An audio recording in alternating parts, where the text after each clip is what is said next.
cousu au Burkina Faso pour habiller les Burkinabés. Ma délégation et moi-même, nous sommes habillés par nos tisserands, nos paysans. Il n'y a pas un seul film qui vienne de l'Europe ou de l'Amérique. Je ne fais pas une défilé de mode, mais je voudrais simplement dire que nous devons accepter de vivre africain. C'est la seule façon de vivre libre et de vivre digne. Sankara, Sankara, mon président. Sankara, Sankara du Burkina. Il est venu. Greetings, ladies and gentlemen, fellow Jamaicans, Jamaicans at home and Jamaicans abroad in the diaspora. Jamaica is going through a very troubled time, and this is played out with a minority government trying to impose upon the people a bill which naturally, in its present form, invades the privacy of every citizen. It goes against our Constitution. Chapter 3, the Charter of Fundamental Rights and Freedoms of our Constitution, is abridged by this proposed, well, it is now law, the N.IDS bill, that was hurriedly and unconstitutionally hurried through Parliament by our Prime Minister, the Honorable, or I should say the Most Honorable Andrew Holness. And this is of great concern as we ask, why is this hurry? The members of Parliament represent Jamaicans in every constituency. We have 63 constituencies. And we, the people, empower that parliamentarian to represent us on any issue. So there must be consultation as they are in Parliament on behalf of the constituents. So we find it very, very, very strange that they would take action without consultation. And this is why we are up in arms about this bill, because it invades the privacy of every Jamaican. Now, there is some misleading information being brought forward in their advertising when they are saying there will be no penalty. There will be penalty after 3 years. If you don't submit to this bill, after 3 years, you can go to jail, you can pay a fine, or you can both go to jail and pay a fine. You are left at the mercy of the magistrate who you are brought before. So let us not fool ourselves. This is a draconian law being foisted upon our people. And the Marcus Garvey People's Political Party will not stand for it. We have talked very seriously about challenging this in our court of law. The Constitution gives us the right to challenge this in our court of law. And we will definitely do it, because the Constitution explicitly states if there's any abridgment, infringement of any of our constitutional rights, whether it has been done or likely to be done. And this is how clear our Constitution is. Even if it is construed to likely to be done to any citizen of Jamaica, we have the authority of the Constitution to take it to the Supreme Court for adjudication. It is our right through jurisprudence of Jamaica. So definitely, we will take that option. But let us look at the bill. The bill is a form of identification to replace other forms that we have. The cost of it, 9 billion Jamaican dollars. Jamaica is in deep crisis, monetary crisis, where we pay over $1 trillion for repayment of loans that we have in the past. So to put an additional 9 billion Jamaican dollars on the backs of our people, it is adding fuel to fire, reaping insult to injury. Now when we look at the pain that the Jamaican citizen is through already in the burden of taxes, we wonder, why would a minority government, and as I keep saying minority, we must remember the JLP party in coming to government got only 22% of the votes. Now in democracy, it is the majority that should rule.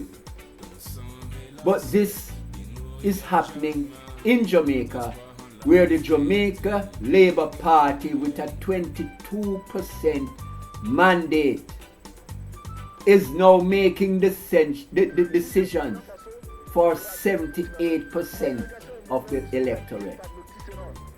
We are looking at close to 2 million people.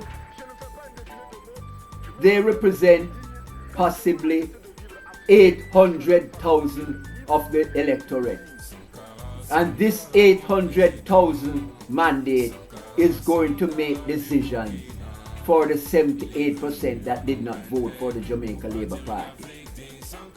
So that in itself, our democracy is threatened, seriously threatened.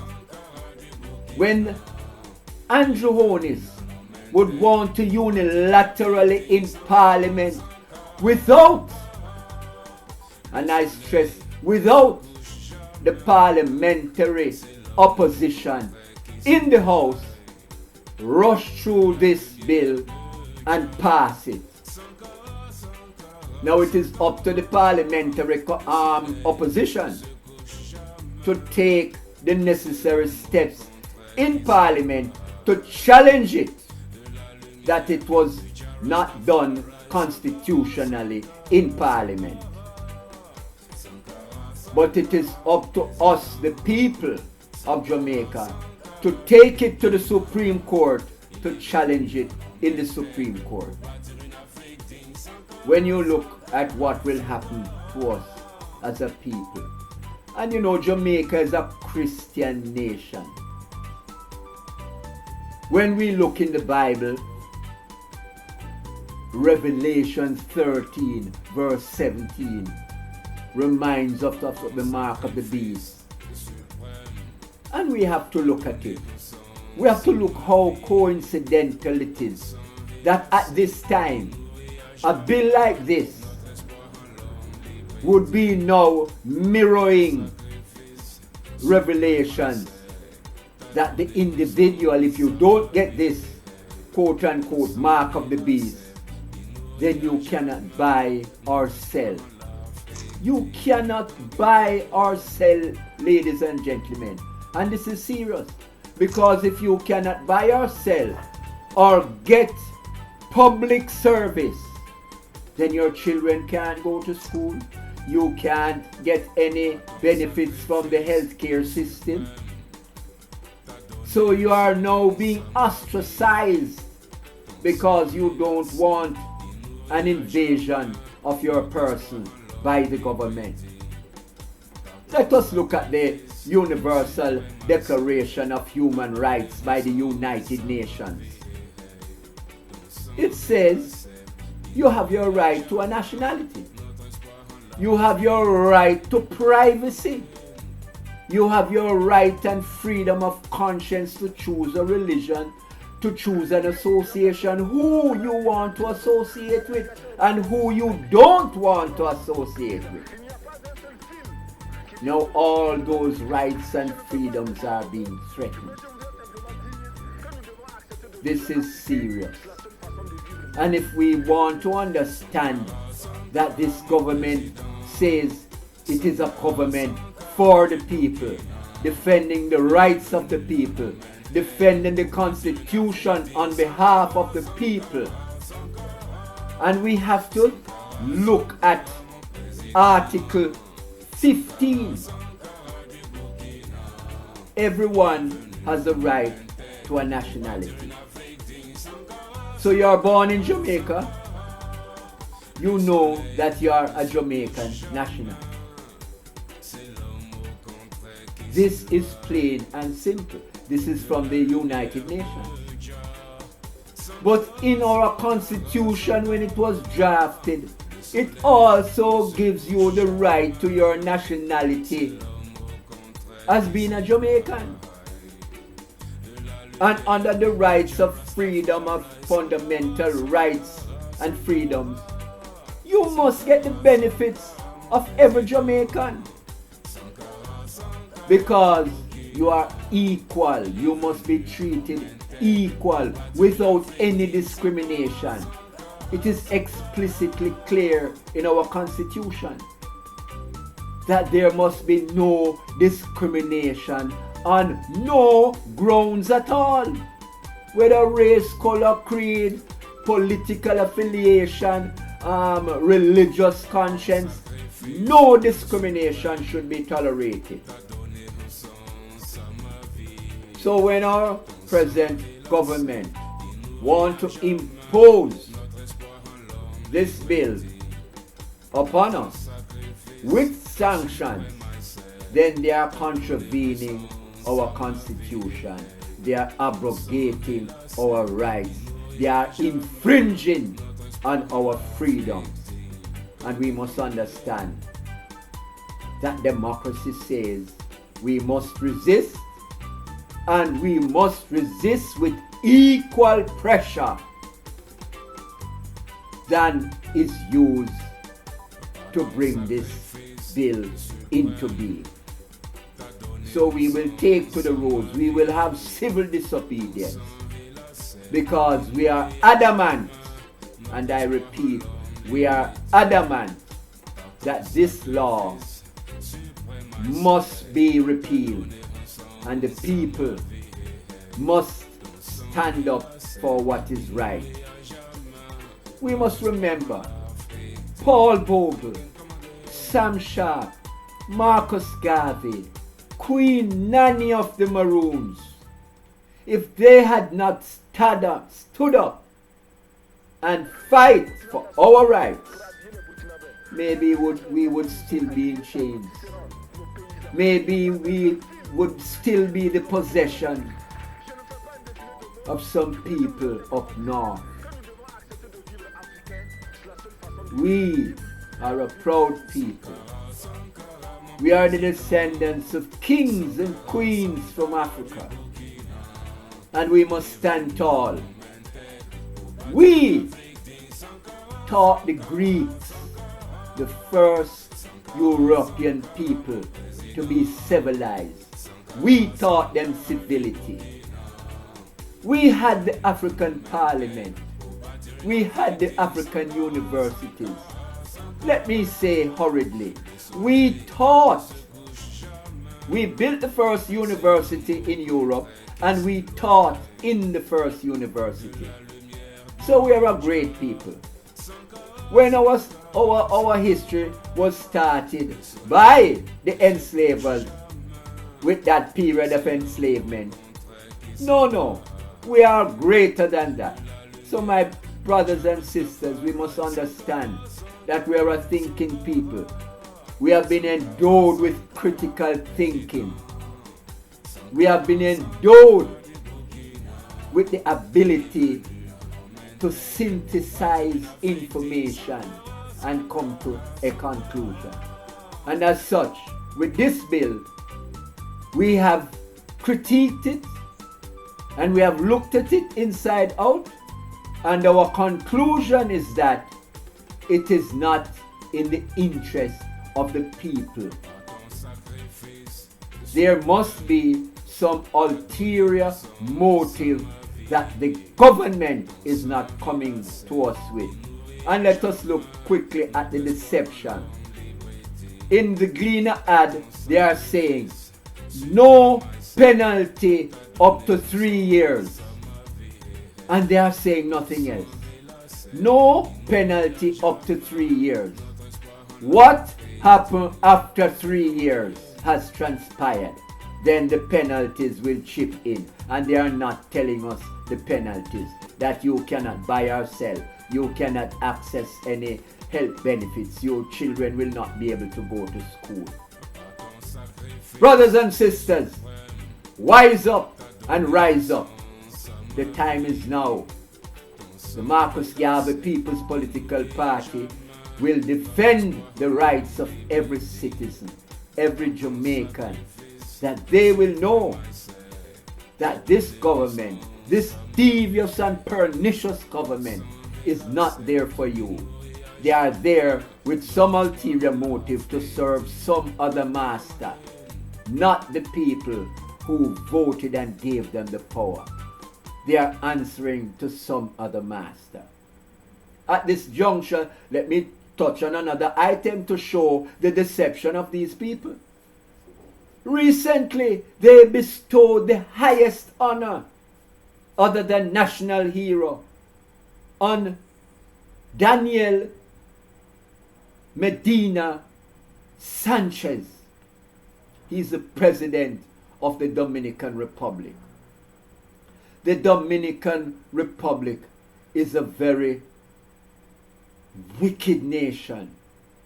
What they have done to black people, the Haitian people that were born there, to have their nationality taken away. Nationality is determined by the landmass that you are born. The United Nations Declaration says you are deserving of a nationality. That's the identity of the place where you were born. And this cannot be taken away.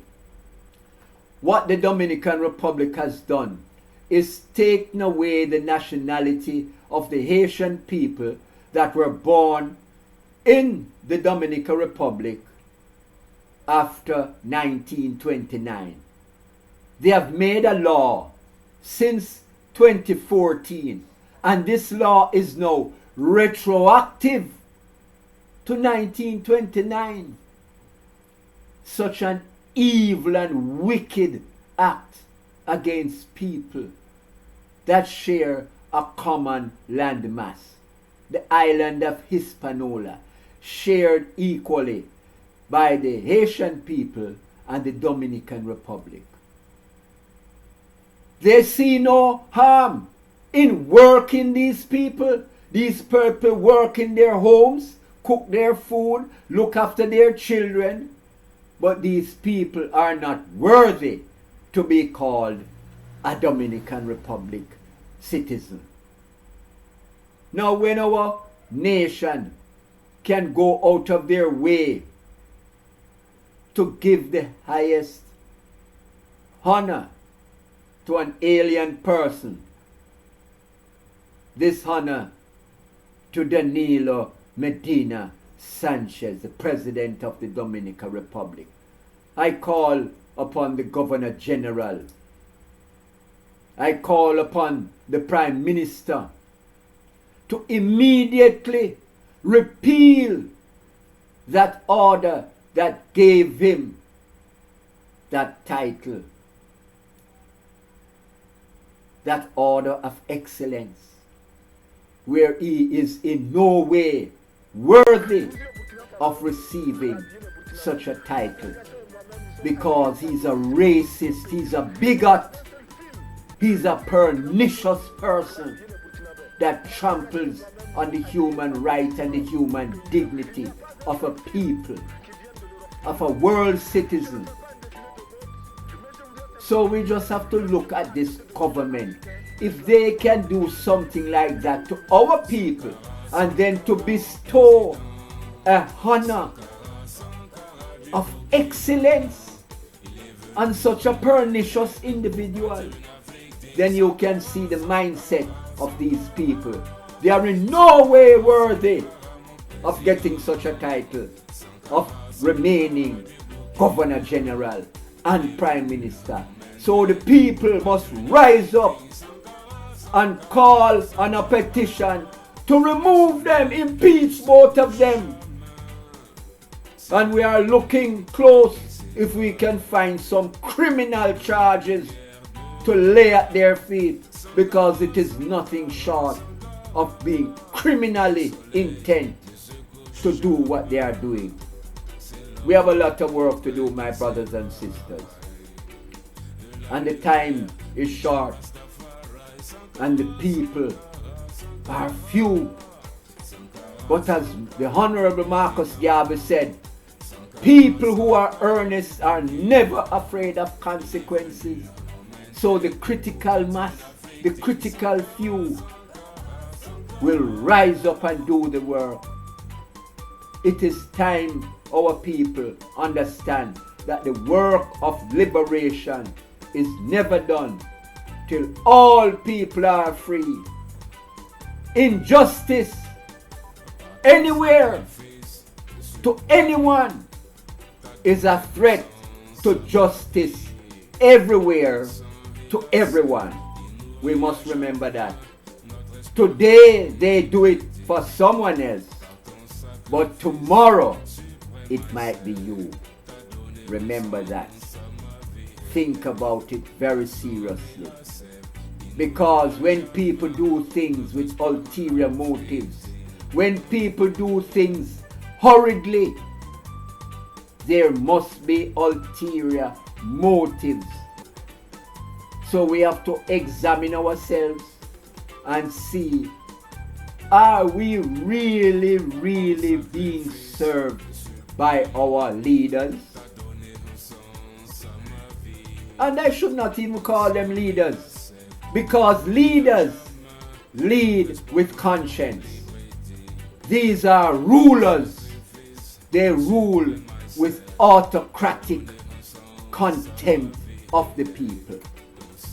And the time is now when we must understand that democracy dictates to consultation.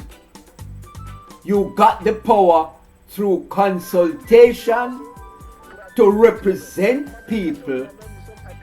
So, in making any law, any pronouncement, you must consult with the people. This is the time when I plead to you, my brothers and sisters. The time is now, and you are here. The people, 78% that did not vote for the JLP, understand that you're the majority and you must be consulted with. Give thanks. One love.